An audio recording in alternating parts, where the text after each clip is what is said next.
Olá, tudo bem? Estamos no ar com o podcast Encontro Marcado, numa parceria com a Associação dos Magistrados Mineiros, a AMAGES, para tratar de temas relevantes que merecem e devem ser discutidos, valorizados e reconhecidos. Hoje vamos falar sobre os 35 anos da Constituição Federal promulgada em 5 de outubro de 1988. E para tratar de um tema especial, recebo aqui convidados igualmente especiais, de currículos fantásticos e de muita identidade também com o assunto. A presidente do Tribunal Regional Federal da 6ª Região, TRF6, desembargadora Mônica Cifuentes. O deputado federal constituinte de 1988, Roberto Brant. E o deputado estadual constituinte de 1989, hoje desembargador do Tribunal de Justiça de Minas Gerais, Luiz Carlos Camboja. A todos os três, muito obrigado por terem aceitado nosso convite. Um prazer recebê-los aqui. E a você que nos acompanha, por favor, inscrever-se no canal aqui do nosso canal no YouTube e enviar suas sugestões e comentários que serão muito bem-vindos. Doutora Mônica, eu vou abrir os trabalhos aqui com a senhora. Nós estamos aí na 7ª Constituição do Brasil civilizado, a 6ª da República, completando então aí 35 anos. Acertamos dessa vez, doutora Mônica? O que representa essa longevidade? Eu não sei como cumprimentar todos aqui, mas... Fique à vontade. Bom dia, boa tarde, boa noite. A todos os ouvintes e aos ilustres membros aqui dessa nossa conversa. Se tem 35 anos, né, Euriô, é porque já é uma Constituição que realmente veio com o intuito de permanência. Hoje mesmo eu estava abrindo a Constituição e me deparei com um artigo interessantíssimo, o artigo 5º, inciso 1 da Constituição, que fala da igualdade entre homens e mulheres. E eu fiquei imaginando que há 35 anos atrás isso não era uma coisa muito clara, né? Porque teve que ser escrito na Constituição. Como que a nossa sociedade mudou em 35 anos, em todos os aspectos culturais, aspectos tecnológicos, de organização social, econômica. Então, e a Constituição conseguiu acompanhar tudo isso e ainda se manter como uma Constituição atual. Então, isso, para mim, é realmente um ganho muito grande. Muito bem. Doutor Roberto Brant, deputado federal constituinte de 1988, já foi ministro da Previdência, secretário da Fazenda também do governo de Minas. Como o senhor deve se lembrar, aquele célebre discurso do Dr. Ulisses, né? Na promulgação da Constituição, ele disse que a Constituição não era perfeita, por isso que admitia reforma. Permito-me aqui ler só o trecho aqui do discurso que eu acho assim, muito importante, histórico, do Dr. Ulisses, que ele diz o seguinte, aspas, quanto a ela, a Constituição, discordar, sim, divergir, sim, descumprir, jamais, afrontá-la, nunca, fecha aspas. Roberto Brant, a Carta Magna já completou e foi feita há 35 anos e as reformas aconteceram. Elas continuaram no aperfeiçoamento do texto constitucional? Essas palavras do Dr. Ulisses são inspiradoras. Desobedecê-la nunca, afrontá-la jamais. Mas divergir dela, apontar os seus defeitos, seus erros, isso é indispensável. Eu estive lá, eu estava iniciando a minha vida política, e a Constituinte reuniu realmente o que o Brasil tinha de melhor naquela época. Estava lá Roberto Campos, Delfim Neto, Lula, Fernando Henrique Cardoso, Mário Covas, Afonso Arinos de Melo Franco. Era difícil tanta gente reunida assim, bem representativa do que o Brasil tinha de melhor. Agora, na circunstância que ela foi feita, ela já continha algumas sementes de imperfeição. Primeiro, ela foi convocada 2 anos antes da queda do Muro de Berlim. A queda do Muro de Berlim é um divisor de águas no mundo moderno. Então ela é muito apegada em algumas coisas do passado, em primeiro lugar. Segundo, ela não tinha um projeto inicial. O Brasil, naquele momento, estava muito invertebrado do ponto de vista político, porque toda a paixão política brasileira foi condensada, foi focada no Tancredo Neves. A sua morte foi mais aquelas ironias que a história do Brasil permanentemente vem fazendo contra o povo, até de uma certa maneira. Então, o governo de Sarney foi um governo correto, deve ser elogiado pela transição pacífica que ele conseguiu consolidar, mas ele não tinha uma liderança política. Então, o país estava...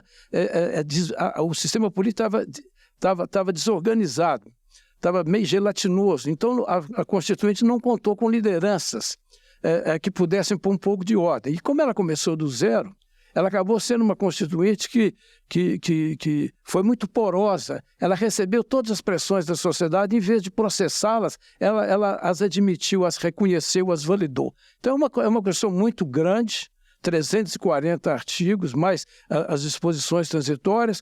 Com isso, ela passou a regular quase todos os aspectos da vida, o que não é próprio das Constituições. A Constituição devia se fixar naquilo que deve ser permanente por si mesmo. E é por essa razão que até hoje nós já tivemos 139 emendas constitucionais. E ultimamente a reforma constitucional está de tal forma banalizada que as duas últimas que foram aprovadas, inclusive a terceira que ainda está em processo, os constituintes votaram à distância. Teve pessoas que votaram na reforma constitucional dentro de avião, dentro de casa, dentro do escritório, com o telefone celular. Isso é um afastamento, porque, como disse a desembargadora Mônica Cifuentes, a Constituição ela tem em si o germe da durabilidade, ela precisa durar para ela poder ser respeitada. Então, essa facilidade com que se está mudando a Constituição nos leva a pensar que nós estamos com uma Constituição em aberto, constantemente sendo reescrita, sem que haja uma Constituinte convocada formalmente para isso. Então, isso é um defeito da Constituição. Ou seja, ela, no choque com a realidade, o que ela tem de estrutural ficou, que é a organização dos poderes, a harmonia e separação dos poderes, os direitos fundamentais, o SUS. O SUS é uma conquista civilizatória que as pessoas de hoje não podem nem imaginar o que seja. Porque até a Constituição de 88, as pessoas pobres, eles eram indigentes. Eles ficavam na porta das casas para serem atendidos ou morrer ali. Não tinha nenhum sistema. Dependia da filantropia mesmo. Ou o sujeito era um empregado com carteira assinada e o INAMPS o atendia, ou a multidão de informais, que a maioria da população brasileira naquela época e até hoje, não tinha direito à saúde. Então, ela tem esses pontos positivos, mas é preciso que a gente tenha essa visão crítica, porque a sociedade é uma coisa em movimento, de lá para cá a aceleração das mudanças sociais foi muito maior, então nós temos de ter o respeito, mas ao mesmo tempo essa visão crítica. Perfeito. Doutor Gamboge, o senhor foi deputado constituinte estadual aqui em Minas Gerais em 89. Sobre essa porosidade que o deputado Roberto Brandi comentou aqui, o senhor já fez um comentário semelhante, mas comparando a Constituição a um organismo, a um fenômeno vivo. Como é que é isso? Como é que isso se encaixa nesse raciocínio? Olha, eu vejo a Constituição como um fenômeno vivo, portanto histórico e social. E ela precisa acompanhar os passos da vida, né? Do contrário, se ela se colocar como um fato contra a vida, esse conflito entre vida e Constituição, evidentemente que será extremamente danoso para a sociedade, porque a Constituição veio para servir a vida e não para ficar contra ela. Agora, digo o seguinte, como foi constituinte estadual, boa parte das matérias, as matérias de maior alcance, foram definidas com a Constituição primária, que foi promulgada em 88. Aqui na Assembleia, nós fizemos uma Constituição derivada, e que os pontos centrais que eram obrigatórios, nós também os trouxemos para a nossa carta, fazendo, evidentemente, algumas inserções a depender da circunstância e de haver espaço jurídico e político para inserir. Eu, por exemplo, tenho um pequeno orgulho de ter escrito o artigo 3º da Carta Constitucional do Estado, que diz o seguinte, que o território do Estado somente será incorporado, dividido, com a aprovação da Assembleia Legislativa. Esse foi um antídoto contra aquele movimento que havia no Triângulo Mineiro, que pretendia o desmembramento da área do Triângulo do nosso estado de Minas Gerais. Foi muito discutido aqui na Assembleia, alguns achavam inconstitucional, mas no debate, e eu consegui acabar convencendo tanto meus colegas quanto os assessores, que era absolutamente constitucional o Estado-membro decidir sobre o seu próprio território. Nesse sentido, nós fizemos uma Constituição muito próxima da que foi a grande Constituição Federal de 1988. Queria acrescentar, se me permite, apenas duas coisinhas. Assim como houve uma premissa equivocada, que foi a de fazer uma Constituição que fosse uma Constituição contra a ditadura militar e também a favor de alguns preceitos do mundo socialista, há um outro equívoco também que não conseguimos resolver, que foi o fato da Constituição ter sido organizada para que tivéssemos um parlamentarismo, um regime político parlamentarista, e depois não se consumou esse regime. Portanto, nós temos hoje grandes problemas políticos que advêm de quê? Advém de ter um Congresso que tem força do parlamentarismo, mas que não pode ser dissolvido, que faz frente ao presidente da República, e que o presidente da República não tem uma defesa dentro da ordem jurídica constitucional para dizer a eles, bom, se chegamos ao impasse, vamos então chamar as urnas e vamos ver a resposta do povo. Também esse detalhe eu queria acrescentar. Muito bem, até porque depois dessa emenda que o senhor acrescentou lá, nunca mais se falou em separatismo, um movimento que foi realmente extinto aqui em Minas Gerais, né? Felizmente. Isso é importante. Muito bom. Esse então aqui é o nosso podcast Encontro Marcado. E eu gostaria de ouvir agora a doutora Mônica a respeito dessas outras conquistas. A senhora citou realmente aí os avanços, né, e são permanentes e continuados das mulheres, e a senhora é a representante dessa crescente participação feminina no judiciário. Gostaria que o senhor avaliasse agora, por favor, qual foi a conquista, o ganho que o judiciário teve com a nova Constituição?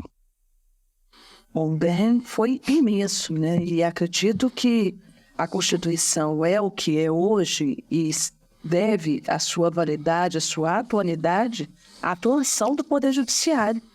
Porque, veja, e não só o Judiciário de primeira instância e segunda instância, mas especialmente o Supremo Tribunal Federal, através dessa interpretação que tem feito dos dispositivos constitucionais de forma a adaptá-los sempre à realidade. Tem a construção, por exemplo, do direito de família, né, da participação das uniões homoafetivas, ampliação do conceito de família. Tudo isso foi construção jurisprudencial em interpretação, que é a primeira interpretação da Constituição, porque o Supremo Tribunal Federal ele é o guardião, né, da Constituição Federal.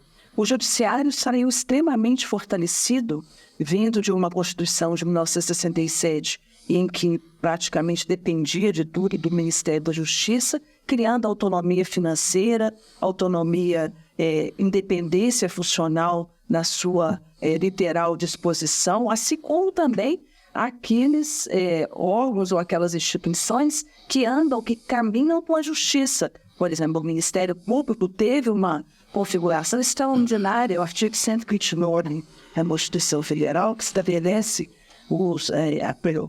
a estruturação do Ministério Público, que foi, inclusive, construção do nosso saudoso Ministério Público da Pertence, né? Que fez, até depois ele disse que ele ficava sendo acusado de ter criado... Mostra! Né? Mas que ele nunca tinha se arrependido de ter contribuído para essa autonomia e essa independência do Ministério Público Nacional, que acho que não se vê em nenhum país do mundo, né, deputado? E é impressionante como nós aqui, as nossas instituições, todas elas saíram fortalecidas com a nossa Constituição nova, Nossa Senhora, como é que é? É uma jovem senhora, né, de 35 anos, a nossa Constituição Federal. Muito bem, e cabe ao sistema de justiça como um todo, né, domar ou aperfeiçoar esse monstro, né? Uma observação sobre o ponto de vista das mulheres. Deputado constituinte, né, o doutor Roberto Frantz se lembra muito bem, à época eram 513. Não, mais os senadores eram 594, uma coisa desse tipo.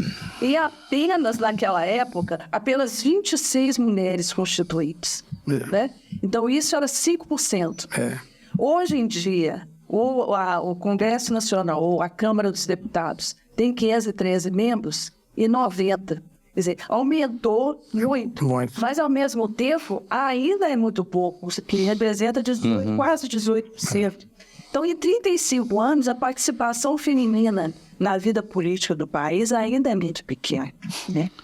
Então, quer dizer, ainda necessitamos de muito mais... Mais incentivos, né? Por que doutor Brant, é tão difícil a participação para as mulheres nesse mundo que teimam em fazer o masculino da política? Agora, mesmo aqui em Minas Gerais, na Assembleia Legislativa, nós temos ali, não só em Minas e outras câmaras municipais, 7 parlamentares que estão ameaçadas de morte, de violência, e chamam de estupro corretivo, enfim, não aceitam a participação das mulheres na política, seja por suas pautas, mas mais é pela condição de ser mulher mesmo, porque eles não concordam com ela participando e apontando caminhos, apontando soluções, defendendo bandeiras, né? O Brasil é uma sociedade muito heterogênea. Ela tem camadas progressistas e tem camadas extremamente retrógradas, né? Nós não temos ainda uma modernização global do país. E essa pequena presença das mulheres, embora tenha aumentado muito em relação a 87, ela não se deve em virtude das regras do sistema eleitoral. Disso nós precisamos ser justos. Agora, é as próprias condições da sociedade. Na verdade, a política democrática está perdendo muito a atratividade. Então, o ingresso está ficando bastante complicado.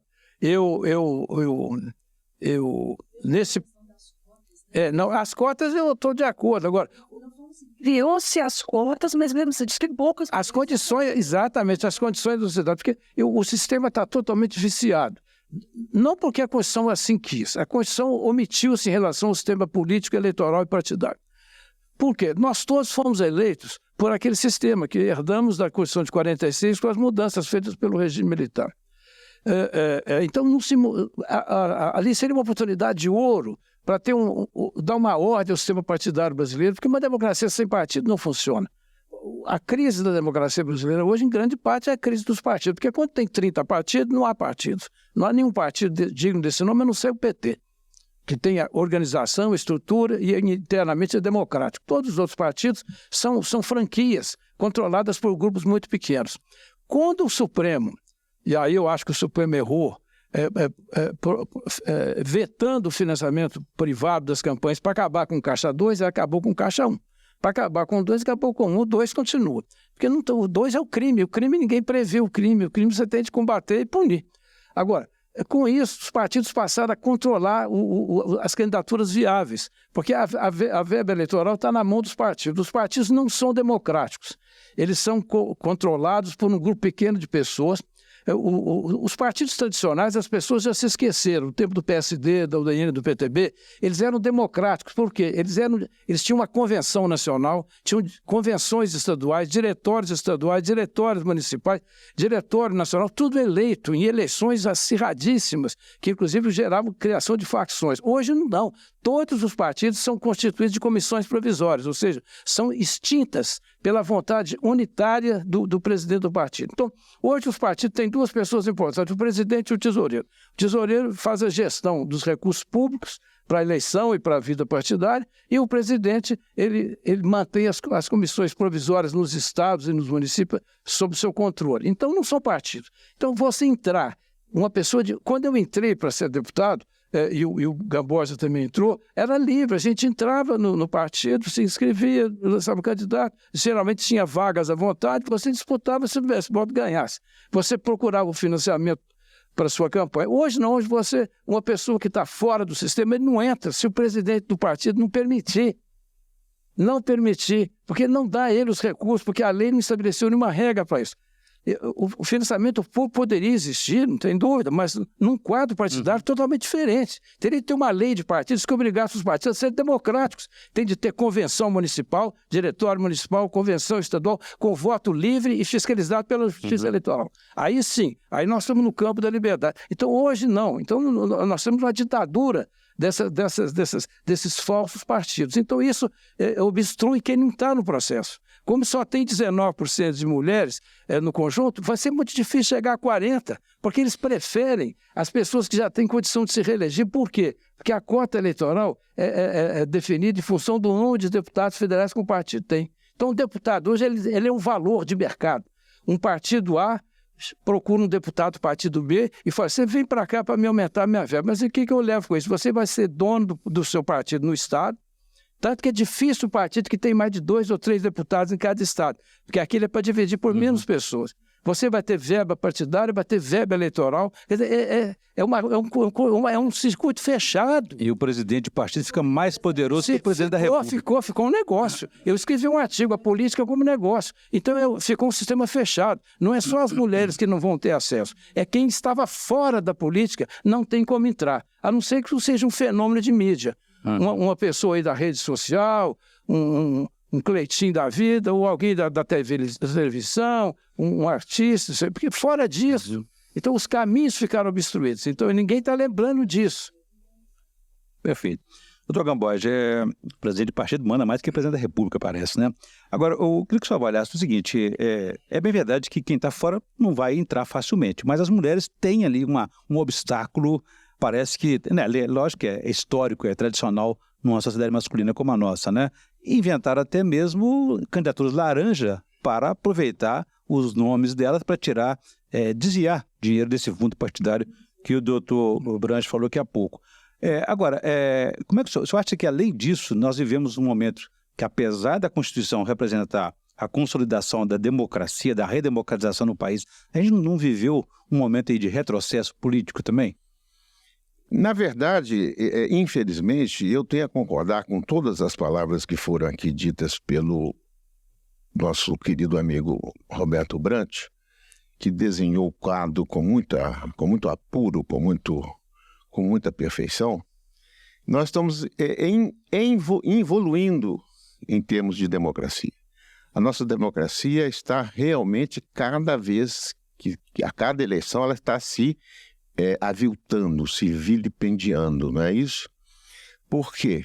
Porque o sentido da representação deixou de existir e a representação passou a ser apenas o interesse da sigla e do presidente da sigla. Não há o objetivo de criar um discurso programático dentro do partido e fazer com que o partido eleja pessoas que tenham compromisso com essa linha programática. Eu sinto que nós estamos, a cada dia que passa, evoluindo, sobretudo porque o Congresso Nacional, valendo-se digamos, da herança que teve de uma estrutura parlamentarista, ele está tornando-se um parlamento que quer funcionar como se estivéssemos no parlamentarismo, mas que não aceita que exista o primeiro-ministro e o próprio presidente da República. Então, o que ele tem hoje? Ele tem uma condição que não está só no recurso que vai para os partidos. Ele tem dentro da estrutura orçamentária uma série de possibilidades de encaminhar recursos via orçamentária que vão criando uma dependência muito forte entre os canais para os quais eles destinam essas emendas e os próprios candidatos. Isso também é mais um bloqueio para qualquer pessoa que queira ingressar no mundo político. E as mulheres, como disse bem o professor Branche, elas têm, em regra, um conceito de ética um pouco mais rigoroso do que o do homem. De modo que trazê-la para esse campo em que as regras não estão em consonância com as razões morais da política, não há uma combinação entre as razões morais da sociedade e a atividade política, ela se sente sem interesse em participar. E ela se afasta. Porque sabe que terá que fazer tantas concessões se ingressar no mundo político, tantas concessões em torno de princípios e de valores que ela possui, que ela prefere não entrar. E o partido político acaba, como é uma cota, acaba lançando, como você próprio diz, candidatas que são apenas para preencher vagas, não é isso? E o recurso nem sequer é liberado para essas pessoas. Ao final, elegem-se os homens que tiveram melhores condições e mais recursos para fazer a campanha, e esses é que são eleitos. Mas digo o seguinte, se não houver maturidade por parte da sociedade brasileira e, sobretudo, das instituições brasileiras, nós vamos chegar rapidamente a um impasse, a uma ruptura entre o modelo democrático e as oligarquias que estão tomando conta do Estado. Muito bem. Bom, esse é o nosso podcast Encontro Marcado. Eu queria ver que a doutora Mônica agora só falou sobre a questão dessa longevidade da Constituição e da manutenção, até mesmo pelo Judiciário, desse núcleo, né, um núcleo básico, essencial da Constituição. Mas a gente percebe que, apesar da harmonia dos poderes, surgem aí conflitos, choques de poderes. Até agora mesmo discute-se no Congresso Nacional limitação do próprio Supremo, da Suprema Corte, seja em tempo de mandato, seja no controle constitucional. Como é que você avalia esses momentos? Porque as coisas não são definitivas, já que a Constituição também é um livro aberto. Essa pergunta sua é muito boa, Moreno, pelo seguinte, assim, né, pensando aqui espontaneamente, assim, sem vamos dizer assim, numa livre manifestação de pensamento aqui, eu acho que duas observações me vêm à mente. Primeira delas, veja só, ex-deputado, doutor Roberto Brant, que conhece fundo a política, isso colocou aqui uma situação bastante pragmática da política hoje, né? Que é a política quase com sentido empresarial, e que o deputado, o senador, enfim, ele aceita uma determinada regra do jogo. Isso sempre houve, mas parece que agora está mais, vamos dizer assim, empresarial, está cada vez mais comercial, o que quer que seja chamar-se essa nova política, feita praticamente de lobbies, né? Os lobbies são muito fortes. O desembargador Gamboge nos trouxe aqui uma questão que vai além disso, que é a questão de princípios e valores, que, na verdade, hoje estão meio arrastados. Eu imagino que na Constituição de 88, há 35 anos atrás, nós ainda conseguíamos identificar ideologia e partido político como, né, assim, duas faces da mesma moeda. Hoje em dia, eu temo que isso já não seja tão claro. E eu fico pensando até, o do Roberto Brant, se esta Constituição fosse feita hoje, porque a Constituição de 1988, ela vamos dizer assim, uma soma, uma síntese dessa construção em torno de princípios e valores. Pode-se não ter chegado ao melhor resultado, né? Mas era o que era possível na época, e os vários partidos políticos, com suas tendências ideológicas, construíram uma carta que, bem ou mal, tem sobrevivido até hoje. Hoje em dia, que Constituição seria essa? Dentro dessa nova política, dentro dessa nova divisão de tarefas entre os partidos políticos, em que me parece, né, pelo menos assim, vendo visto de fora, que princípios e valores não estão na pauta principal dos partidos. Isso aí talvez chegue como algo secundário, né? Mas há toda uma teoria de organização em torno do poder que é bastante preocupante, inclusive para o futuro e até para, se a gente ouve dizer, a convocação de uma nova constituinte, como é que isso vai ser construído, né? Então, eu vejo, Orion, sobre a segunda observação, a questão de que não chegamos num ponto, talvez em decorrência disso tudo, né, que tanto o desembargador Gamboge disse como o deputado Roberto Brant, nós chegamos num ponto em que a teoria da tripartição dos poderes, ela já há alguns anos, ela já não está funcionando mais perfeitamente, né? O legislativo, ele lança medidas provisórias, o executivo, por sua vez, executa e legisla, né? O judiciário, diante da omissão do executivo e do legislativo, também está legislando, e dentro desse estado de completa e não divisão de poderes, o poder judiciário, acho que por ser um poder hoje que é o mais capilarizado do país, Você vê, nós temos juízes, nós temos 18 mil juízes espalhados pelo Brasil inteiro, toda a comarca, cada cidadezinha pequenininha. Aqui em Minas são 853, 53 municípios, cada um com um juiz. É o poder que está mais próximo da população, sem dúvida, é o poder judiciário. Não é o executivo, não é o legislativo. É o juiz que está lá na comarca, o Ministério Público, etc, etc.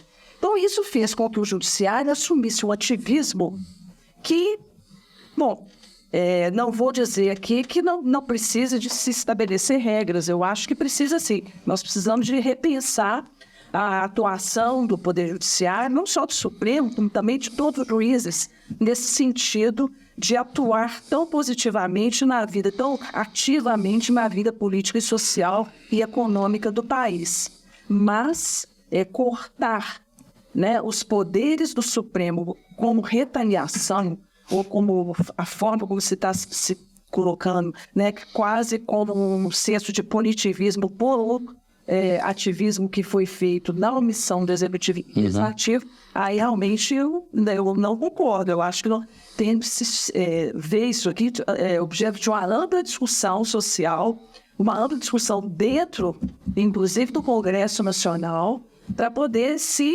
verificar em que medida o Supremo pode atuar, o Legislativo. Eu acho que é voltar à situação de harmonia antes, que é da qual nós partimos da harmonia, dos freios e contrapesos, que é o sistema original de Montesquieu, para chegar numa vida social e política harmônica, que hoje, infelizmente, a gente aí está custando a manter, Doutor Brant, depois dessa importante reflexão instigante da doutora Mônica aqui, ela até deixou uma questão para o senhor aí. Que Constituição seria essa? Porque a inspiração daquele momento foi da redemocratização, a valorização do cidadão, enfim.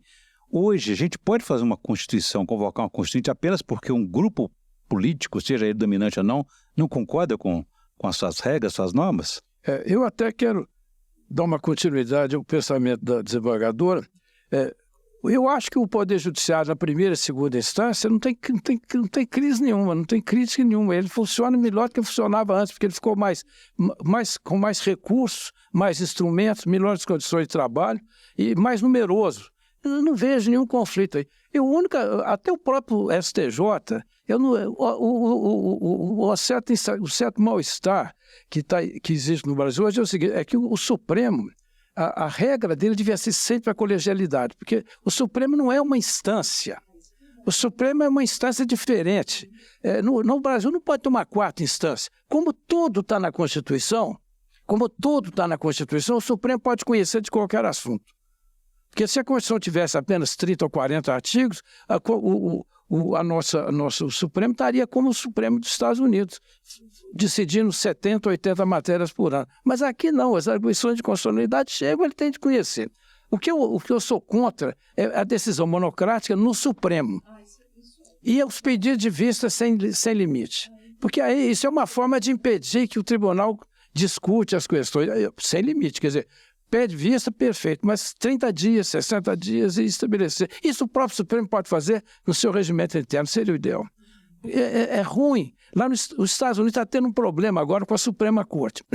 É problema de transparência e de visibilidade de benefícios que alguns juízes da Suprema Corte desfrutam sem torná-los públicos. Então, a Câmara e o Senado estão querendo legislar a respeito.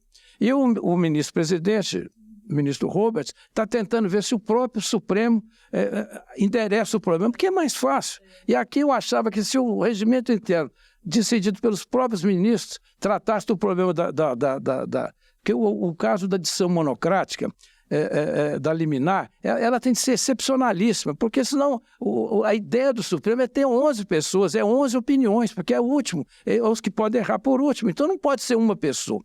Então, nisso aí eu acho que agora não é num clima de antagonismo, mesmo porque quem é o Congresso para dizer que o Supremo é que tem defeito e o Congresso não tem? O desembargador Gambassi colocou muito bem. Hoje o Parlamento está executando o orçamento da União diretamente, automaticamente.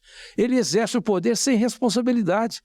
Porque a responsabilidade pelo sucesso ou pelo fracasso do governo, do Estado, recai no Executivo. O Executivo está com as mãos atadas, porque ele está na mão completamente da Câmara e do Senado e sem poder destituir, sem poder dissolver a Câmara. O presidente da Câmara dá ultimatos ao presidente da República. Num regime parlamentarista, tudo bem. Quando houver isso, haverá uma dissolução do parlamento. E a população é chamada para arbitrar. Para que lado que ela deseja que o poder seja fortalecido. Então, nós estamos no pior dos mundos, que o parlamento com poderes que não são originalmente seus, porque nós fizemos uma Constituição parlamentarista. E na última votação, que era para decidir se era parlamentarismo ou presidencialismo, nós perdemos. Simplesmente assim. E ninguém corrigiu para trás. Então, eu não sei se um é melhor do que o outro. Só sei que o presidencialismo é uma aberração na história mundial. Só os Estados Unidos e o Brasil que tem, praticamente, países... São os latino-americanos. Né? Essa ideia do rei, né? Não querer abdicar do rei. O parlamentarismo permite a formação de burocracias estáveis e permanentes que vão até o penúltimo escalão. Você só muda a cabeça dos ministérios e das entidades. O parlamento não entra nisso. Mas, de qualquer maneira, eu tenho medo de uma nova Constituição porque eu vi como essa foi feita. Tudo ia lá. Quando não tinha força suficiente, a gente punha na Constituição e dizia na forma da lei. Isso foi uma armadilha erradíssima, porque agora as pessoas entram no Supremo com um pedido de descumprimento de mandamento constitucional e aí já veio o conflito legislativo e judiciário. Então, a gente devia ter sido, não permitido que tudo entrasse na Constituição. Eu digo até por brincadeira. Eu era da Comissão de Segurança do Estado, etc., e fui visitar uma comissão de presidentes, de comandantes de corpo de bombeiro. E o que será que esse pessoal quer receber? Nós não estamos na Constituição. O artigo estabelecia os órgãos de segurança, foi polícia militar, exército, polícia militar. Nós não estamos na Constituição. Mas para que está na Constituição? Mas se nós não estamos na Constituição, nós não sabemos, nós não valemos nada. No final, tiveram de pôr o corpo de bombeiro. Então, é que todo mundo queria estar na Constituição. Por quê? Porque o Brasil é uma sociedade que ninguém confia em ninguém. E não confia nem nas instituições. Quer dizer, eu estando aqui na Constituição, estou garantido. Os funcionários públicos colocaram todo o Estatuto do Funcionário Público na Constituição. O pessoal do CLT colocou toda a CLT na Constituição. Por quê? Porque eles não confiam. Não confiam no Congresso, não confiam nas leis, não confiam nas pessoas. A Constituição é o retrato de um país no qual não há confiança. E era um egresso da ditadura. E sem confiança você não tem uma sociedade, uma sociedade progressista. Excesso de ordem, né? E nessa crise que nós estamos hoje aí, que é mais ou menos mundial, mas nos pegou muito mal, quer dizer. Agora, eu tenho medo de uma Constituição por isso, que se abrir uma caixa dessa, o Chile resolveu fazer uma Constituição como a nós fizemos em 87, sem nenhum projeto. Criou um bestialógico. Tiveram o próprio povo em plebiscito, enterrou a Constituição. Lá criaram duas justiças, lá, uma para 95% dos chilenos e uma para os índios.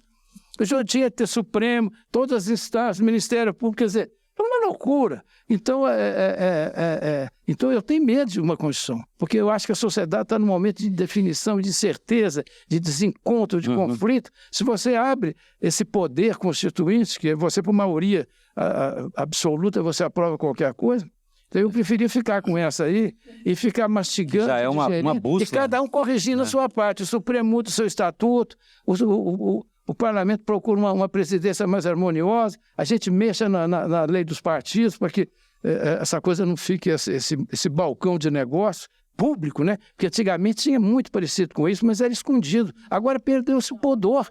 Agora é tudo à luz do sol, o espelho. Não, o meu receio, né? Constituição não tem, né? Eu não sabia as quintitárias. Nesse ponto aí... Nesse ponto aí... Doutor Gamboa, desse ponto aí, são várias as influências que sempre estão pressionando para as mudanças, né? Nós tivemos, por exemplo, o fim da ditadura, né, que influenciou a nossa Constituição de 88. Agora, imagina a situação de hoje, um mundo de hoje que ele é dividido numa realidade que é real e numa que é virtual. As redes sociais que estão aí proliferando ataques, agressões, fake news, desinformações. Como é que desafio é esse que nós temos que lidar daqui para frente para uma Constituição que é uma bússola para a gente? É verdade. A exemplo do amigo Roberto Brant e da desembargadora Mônica Cifuentes, a minha posição é de corrigir a Constituição. Corrigir hermeneuticamente, na medida em que, por exemplo, encontramos um conceito que perde energia, como família, cujo primeiro entendimento era que se tratava de uma união entre homem e mulher, E, historicamente, nós chegamos já à conclusão de que uma família pode ser uma família composta por homem e homem, mulher e mulher. E isso foi um avanço hermenêutico da Constituição. Nós temos condições de progredir por aí.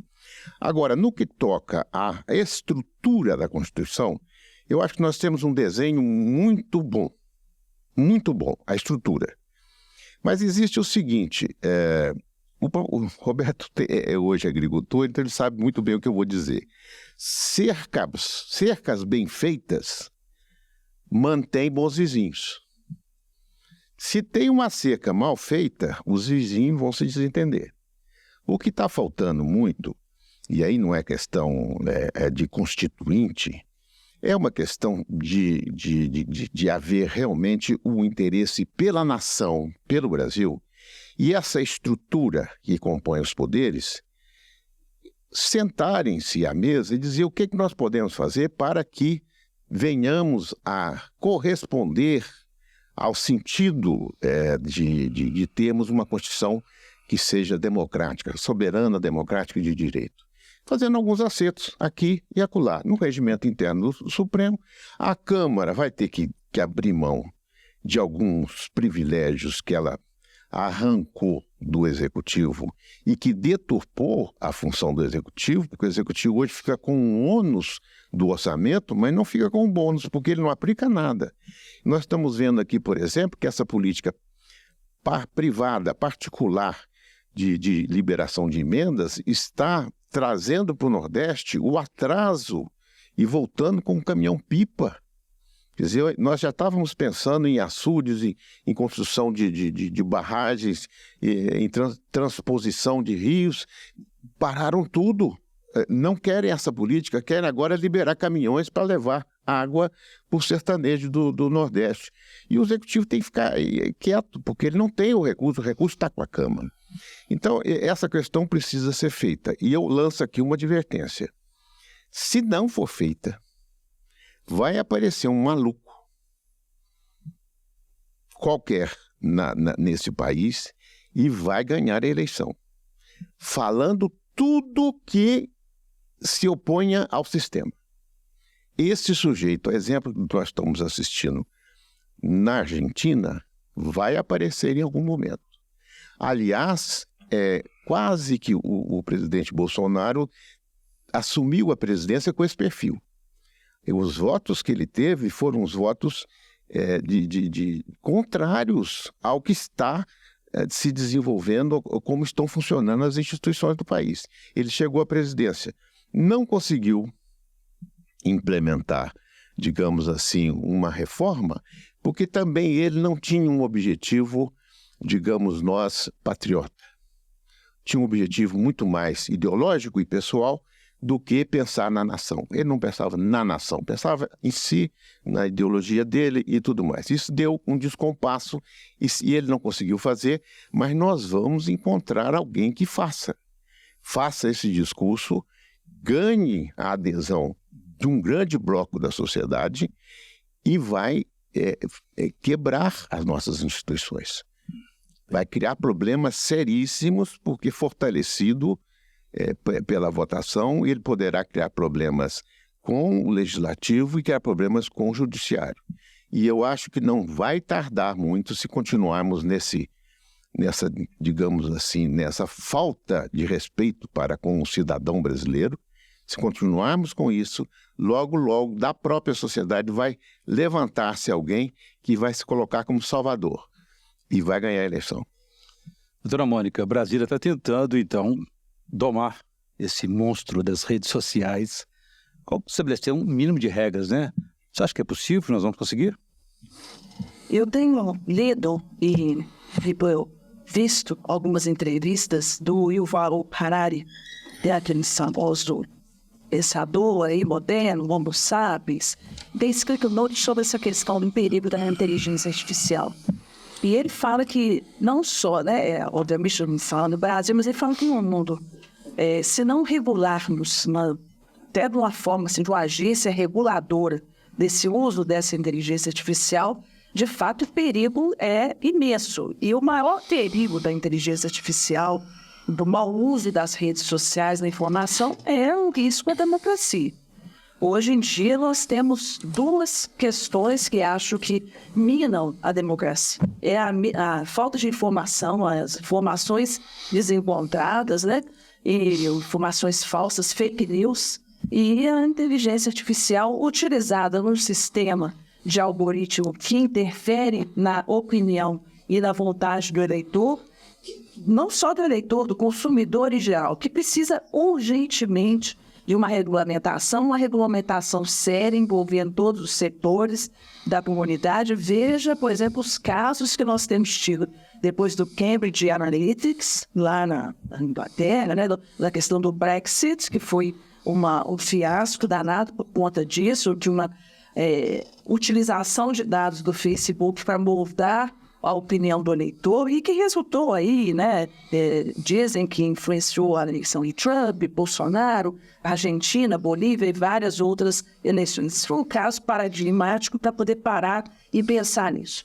E o Harari, na última entrevista dele, ele adverte para o seguinte motivo, porque antes a inteligência artificial, essas redes sociais, elas manipulavam o gosto da pessoa, né? Então elas influenciavam, te direcionavam para uma determinada tendência, mas fora de você. Atualmente, a tendência da inteligência artificial é atuar na sua intimidade. Ela vai se tornando íntima, vai se tornando um parceiro diante da atual solidão humana, né? Ela molda o seu pensamento de modo que você age achando que você está agindo por vontade própria, mas na verdade todo o seu pensamento está sendo moldado pela inteligência artificial. Esse é o risco da nova escravidão humana, que é muito sério, filosoficamente, psicologicamente, mas que em termos de democracia, ele fala inclusive no fim da humanidade. É muito sério. É muito mais sério do que nós estamos pensando, porque inclusive nós já estamos na 4ª fase da inteligência artificial, que é a inteligência em que eles falam deep learning. Deep learning é quando se substitui a vontade humana pela vontade da máquina. Muito grave, né, Zobrate, né? Porque o que pensar de um futuro, de uma realidade baseado no falso, né? E ainda tentam nos convencer de que liberdade de expressão é isso e não é aquilo. Como é que isso vai? E vejo só uma observação, que essas entrevistas do Harari estão sendo publicadas pelo The Economist. Né? Então, quer dizer, é uma coisa séria, base em dados mesmo, né? Realmente é um mergulho desconhecido. Nós estamos aqui tratando de coisas que são conhecidas. E todos nós, então, temos opiniões muito claras sobre isso. Agora, aí você está nos atravessando a fronteira do conhecido. Né? Nós não sabemos o que vem por aí. O mundo está... O sentimento meu, por exemplo, uma pessoa mais velha, é de que o mundo está piorando, em vez de melhorar. Até as guerras que estão eclodindo aí a cada dia são a prova disso. Nós pensamos que isso nunca mais ia acontecer, né, pelas lições do passado. Mas a memória coletiva é muito frágil, né? E está meio esclerosada. Né? Então, nós precisamos nos defender contra isso. Agora, isso é uma batalha da humanidade, não é provavelmente uma batalha do Brasil. A União Europeia está mais avançada nisso. Nos Estados Unidos é mais difícil, porque os interesses econômicos predominam na política muito mais. O senso do público e do privado é muito mais claro nas populações europeias do que na população americana. Lá o que é privado é que é o fundamental. Então eu espero que de lá talvez venha isso. Agora, a verdade é que as potências emergentes, tipo China, por exemplo, eles apostam nisso. Eles não são parceiros nossos nesse controle, porque eles têm controle social, político muito forte dentro, então eles não têm medo da instabilidade interna. Então eles querem semear um pouco a instabilidade externa, porque isso facilita a sua emergência. Eu acho que nós estamos entrando num mundo muito complicado. Não sei se estamos preparados para isso. Mas isso já aconteceu outras vezes na história da humanidade. Né? Quem diria que esse século XX estão cheio de promessas na virada dos anos 1900 fosse culminar com 2 guerras calamitosas, as maiores guerras da história da humanidade, com milhões e milhões e milhões de pessoas mortas, mutiladas, feridas, etc. Então, tudo pode acontecer. Dr. Gamboja é mais otimista. Sou. Eu penso que essas modernidades que estão aparecendo, elas devem servir ao homem. Quem deve dirigir esse progresso, quem deve fixar as regras para esse progresso que está aqui chegando, somos nós. Às vezes acho que é um certo exagero dizer que as máquinas vão nos controlar. Não entendo assim. Acho que nós vamos controlá-las e elas trarão, sim, inúmeros benefícios. Agora, o que vai acontecer é uma grande reformulação em toda a estrutura social, sobretudo no campo da educação. Porque nós vamos encontrar situações de pessoas que não é que elas não terão emprego, elas não terão condições de serem empregadas. Em razão do quê? Das máquinas virem a fazer o trabalho que estaria, de certa forma, reservado a eles. Eu li, há uma semana atrás, uma manchete que me deixou extremamente assustado. Pela primeira vez, os filhos estão se mostrando menos inteligentes que os pais. Pela primeira vez na história da humanidade. Em regra, os filhos crescem e trazem uma contribuição que vai aperfeiçoando os nossos sistemas civilizatórios. Pela primeira vez, eles estão sendo menos inteligentes que os pais. E isso está, em grande parte, está se responsabilizando as redes sociais, que são deseducadoras, na sua grande maioria. E nós, pais, que desde 68 resolvemos, no Ocidente, quebrar o papel da autoridade, desde os movimentos políticos dos jovens de 1968, começamos a quebrar a ideia de autoridade no Ocidente. Então quebramos dos professores, quebramos dos pais, quebramos dos padres, quebramos. Ninguém mais tem autoridade. Há uma ojeriza geral contra a autoridade, como se a autoridade fosse algo ilegítimo, quando, em verdade, a autoridade, se calçada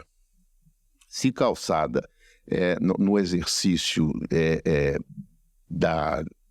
dos valores permanentes e que devem ser preservados, ela é valiosa. Mas os pais, os filhos estão questionando a autoridade deles, eles também não fazem nenhum esforço para se recuperar diante dos filhos essa autoridade que lhe está sendo tirada. Então, o que eu vejo? Eu vejo uma situação muito difícil, porque os filhos sem autoridade, os pais sem autoridade, a sociedade sem autoridade, nós perdemos todas as referências. Ficamos a nos mirar numa sociedade que não tem valores e que, portanto, está à mercê do que pode acontecer sem ter condições de dominar esses acontecimentos que virão.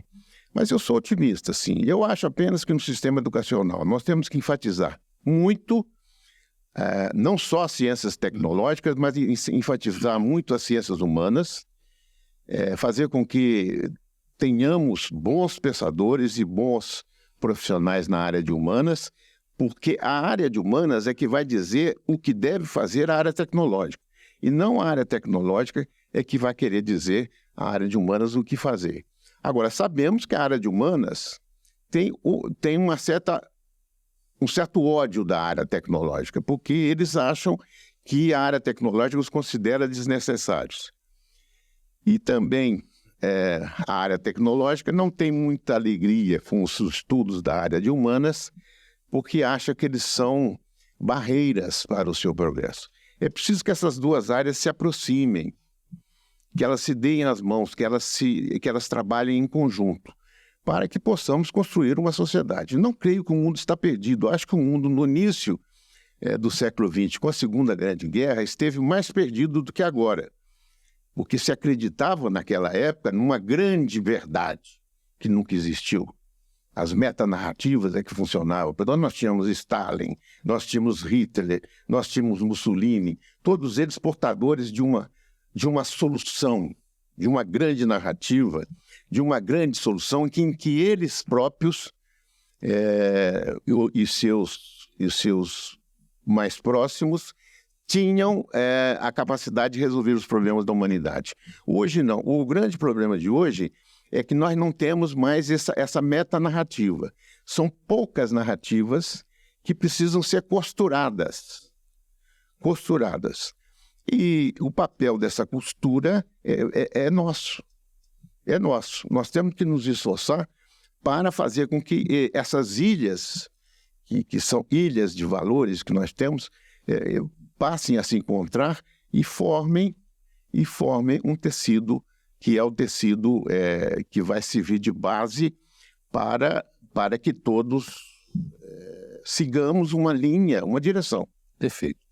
Doutora Mônica, nós estamos na reta final do nosso programa. Gostaria de ouvi-la nas considerações finais, por favor.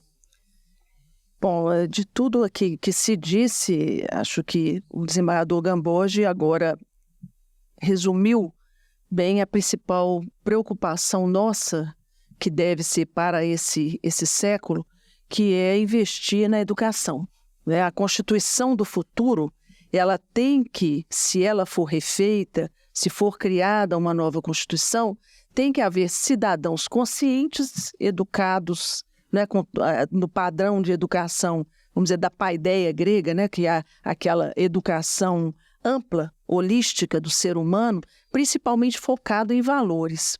Hoje em dia, com essa questão, né, do grande uso de celulares, de redes sociais, etc., o senhor disse muito bem, desembargador, a geração atual parece que está menos inteligente do que a geração anterior, pelo alto índice de dopamina que dizem que todos esses aparelhos incutem no nosso cérebro, que dificulta a interpretação, a aprendizagem e até nos torna um pouco automatizados. Isso tem que se acabar. A única forma de se acabar com isso é ensinando a pensar, ensinando a refletir. A filosofia tem um papel essencial nesse processo. Nós temos de sair desse padrão de educação formal e criar novas formas que interessem o jovem a sair do seu... Nós temos de ser mais interessantes na nossa mensagem do que a mensagem que ele obtém, a narrativa que ele obtém pronta ali pelo que ele recebe das redes sociais, muitas vezes não é a informação correta. Então, a minha mensagem aqui no final para esse futuro da Constituição é que se nós, como país, como sociedade, como nação, nós não investirmos duramente em educação, mas uma educação de qualidade, principalmente a educação básica para a nossa população, nós vamos correr o risco de estar sempre repetindo os mesmos erros e, pior, criando uma situação no futuro que pode ser, sim, palco de outra manipulação por um outro grande ditador, por uma outra pessoa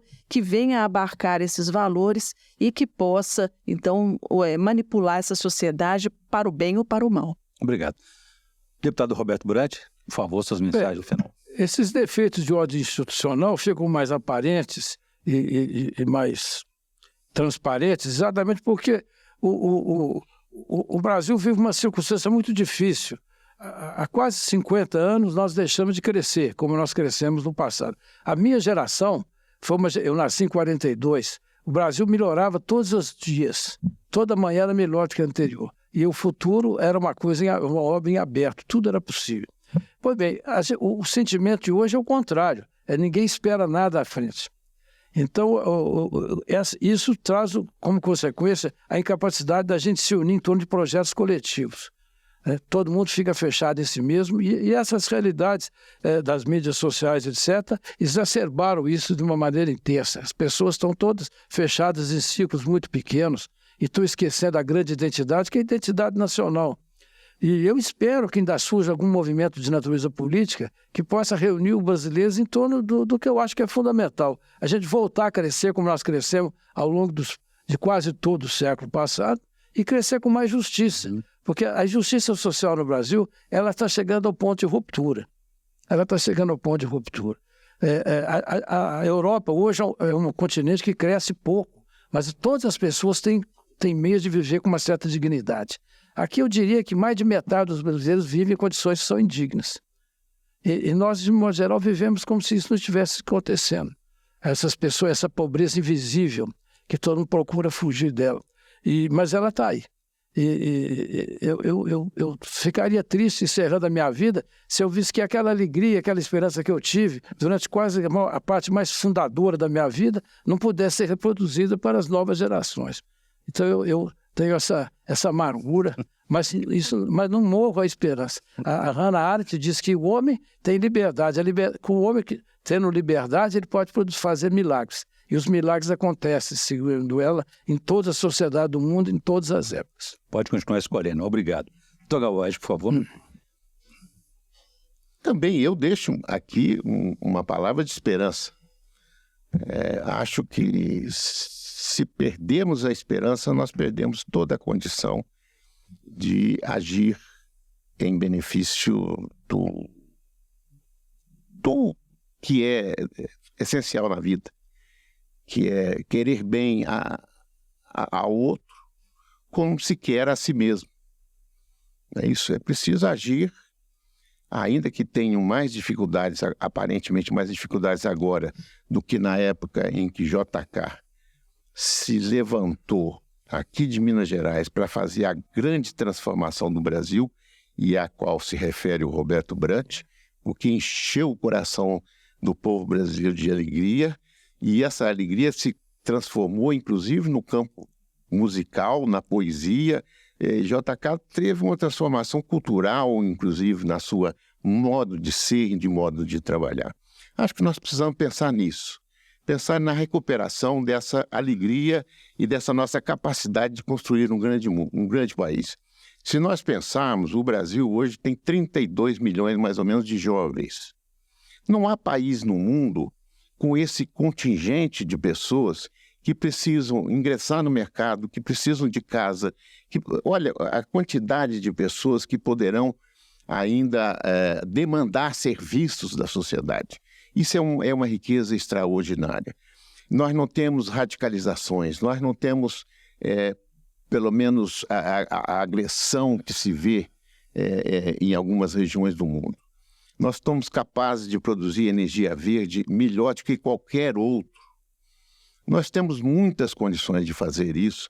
O que eu fico a pensar e a desejar é que apenas homens que tenham o perfil dos que foram os grandes precursores do crescimento econômico desde a proclamação da República até 1964, foi o período que o Brasil mais cresceu, deixou de crescer na hora em que a democracia foi interrompida e se instalou um regime militar.